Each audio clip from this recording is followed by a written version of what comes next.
13,000 मील लंबी एक दीवार, एक ऐसी इंजीनियरिंग जो ना बुलडोजर ने बनाई ना क्रेन ने उठाई, फिर भी 2000 सालों से जमीन पे खड़ी है। ये कोई फैंटेसी नहीं है, ये है the great wall of China. लेकिन ये दीवार सिर्फ पत्थर की कहानी नहीं है, ये साइंस, टेक्नोलॉजी और इंसान की हद से बड़ी सोच का एक प्रूफ है। आज हम करेंगे इसका एक्सरे, देखते हैं कि कौन सी टेक्नोलॉजी का यूज करके बनाया गया दुनिया का सबसे बड़ा स्ट्रक्चर। तो सबसे पहले बेसिक बात करते हैं। The great wall of China कोई एक सिंगल दीवार नहीं है, ये एक नेटवर्क है वॉल्स का, टावर्स का, गेट्स और फोर्ट्स का, जो अलग अलग डिनास्टीज ने अलग अलग टाइम पे बनवाया था।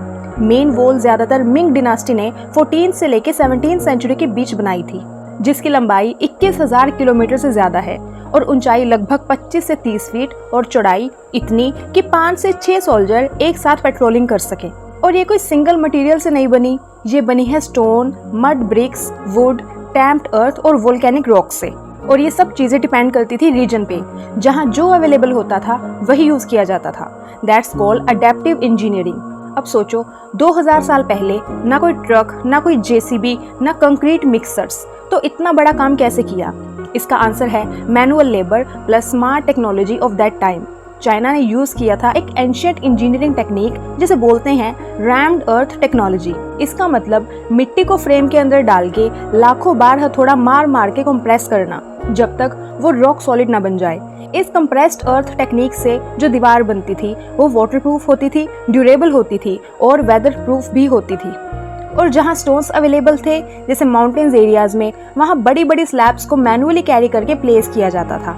कोई मशीन नहीं, प्योर मसल पावर। अब थोड़ा साइंस के एंगल से देखते हैं। ग्रेट वॉल का बेस हमेशा एक स्लोप पे बनाया जाता था ताकि रेन वाटर इजीली स्लाइड हो जाए और इरोजन ना हो। ये कॉन्सेप्ट आज भी बड़ी बड़ी बिल्डिंग्स में यूज होता है। वॉल्स के स्टोन को इंटरलॉक किया जाता था एक पजल की तरह, ताकि किसी एक ब्लॉक के हिलने से पूरे स्ट्रक्चर पे कोई असर ना हो। क्योंकि चाइना में अर्थक्वेक्स बहुत ज्यादा कॉमन है, उन्होंने वॉल्स को फ्लेक्सिबल बनाया। वॉल के अंदर और नीचे हिडन ड्रेनेज डक्ट्स बनाए गए थे, ये रेन वाटर को डाइवर्ट करते थे ताकि वॉल मिट्टी में ना घुल पाए। ग्रेट वॉल की खासियत थी कि हर रीजन की जियोलॉजी के हिसाब से उसकी इंजीनियरिंग होती थी। गोबी डेजर्ट के पास वॉल बनी थी टेमेरिस्क श्रब्स और रीड्स से। इन सबको टाई करके लेयर्स में कंप्रेस किया जाता था और सरप्राइजिंगली वो आज भी खड़ी है। माउंटेन एरियाज वॉल्स बनी थी लोकल स्टोन से, नो सीमेंट, सिर्फ ग्रेविटी और प्रिसिशन कट्स। लोइस प्लेट्यू ये सॉफ्ट सॉइल रीजन था, तो यहाँ पे वॉल्स बनाई गई कंप्रेस्ड लोइस से और हर कुछ सालों बाद मेंटेनेंस होती थी। ब्रिक्स का साइंस मिंग डिनास्टी के टाइम पे ब्रिक्स बनाने का मेथड इवॉल्व हुआ। लार्ज किन्स बनाए गए और उनमें हीट रेजिस्टिंग ब्रिक्स प्रोड्यूस किए जाने लगे जो 1000+ डिग्री पे बनाए जाते थे। ये ब्रिक्स हीट और वाटर दोनों से रेजिस्टेंट होते थे। एक और बड़ा क्वेश्चन, इतना बड़ा स्ट्रक्चर बनाया किसने? रफ एस्टिमेट्स के हिसाब से 8 लाख से ज्यादा लेबरर्स ने काम किया था। इनमें सोल्जर्स, फार्मर्स, प्रिजनर्स सब शामिल थे। लोग महीनों तक जंगल में रहते थे अपना खुद का शेल्टर बना के, और टूल्स के नाम पे chisels, ropes, levers, wooden card और बैम्बू स्कैफोल्डिंग्स। आज के ज़माने के टूल्स से कंपेयर करो तो उनके पास कुछ भी नहीं था, but still they made something larger than life. इस इंजीनियरिंग का मकसद क्या था? Protection.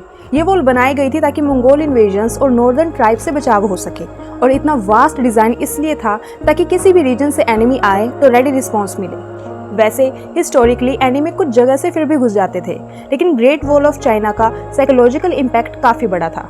It made China look invisible. बचपन से सुनते आए हैं the great wall of China is visible from space. चलिए करते हैं एक reality check. Great wall of China naked eye से नहीं दिखाई देती।